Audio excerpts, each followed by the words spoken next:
আসসালামু আলাইকুম। আপনারা সবাই কেমন আছেন? আশা করি ভালো আছেন। নতুন কলিংয়ে আপনারা সবাই মালয়েশিয়া পাম বাগানে আসতে চাচ্ছেন। দেখেন আজকে আপনাদের সরাসরি পাম বাগানে নিয়ে এসেছি। আপনারা দেখেন পাম বাগানে কীভাবে কাজ করতে হয়, নতুন লোক যেভাবে কাজ করে আপনারা সরাসরি দেখতে পারতেছেন। বাগানে বর্তমানে একটু পানি হয়েছে, যার কারণে পানির ভিতর দিয়ে ফল বের করতে হচ্ছে। এটা মূলত রাস্তার কারণে হচ্ছে তলা দিয়ে ফল বের করতেছে। রাস্তা যদি মানে রাস্তা তো হচ্ছে বুঝতেই পারছেন রাস্তার কোয়ালিফিকেশন কী থাকে।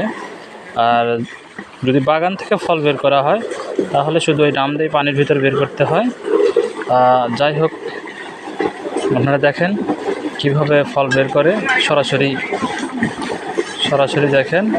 আজকে আপনাদের মালয়েশিয়া আইয়ো